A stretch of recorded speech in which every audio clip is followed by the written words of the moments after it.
I have always been kind of high-strung, and I hate it. If you're not high-strung yourself, I don't know if you could really understand what it's like. I will do my best to explain it.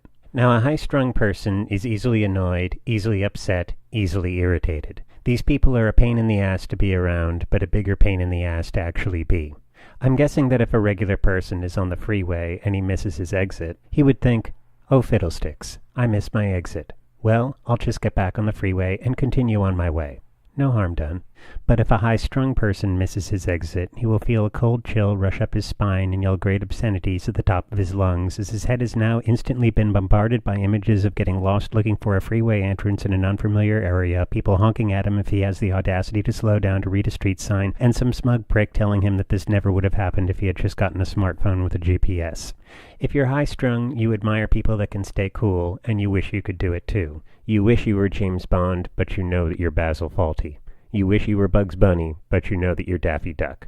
Many high-strung people are doing their best to control it and are thinking, "I'll be okay as long as nothing goes wrong. I'll be okay as long as nothing goes wrong. I'll be okay as long as nothing goes wrong." And then something goes wrong and they go blah, blah, blah, blah, blah, blah, blah.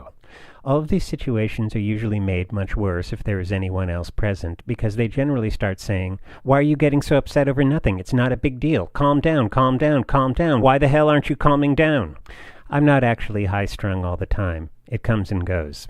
I can't speak for every high-strung person, but when I freak out over nothing, I'm all too aware that I'm kind of being a baby. It's very embarrassing. Of course you may ask, now why would anyone freak out over such a little thing? This is an understandable and valid question, and frankly I don't know the answer. Maybe some people are just wired that way, but I also think it's possible that some high-strung people are secretly worried that they are not 100% cutting it as a human being, and every small event can feel like another test that they think they're probably going to fail. I don't know for sure.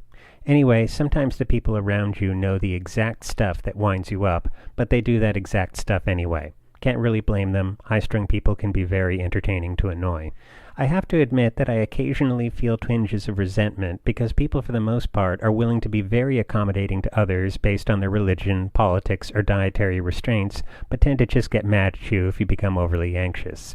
However, any thoughts to make people more compassionate and understanding last only about 5 seconds because you know that real accommodation would go like this.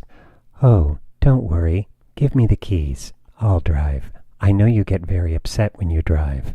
Here, I will drive very, very slowly so you do not have to be nervous. Oh dear, there is a dead raccoon in the road. Close your eyes. That's right. Now think of something nice." And so on like that. So I guess I'm glad people are not accommodating because the alternative would be much worse. There is no conclusion to this story because it wasn't really a story, so just think of it as a public service announcement. Hello, this is Lev.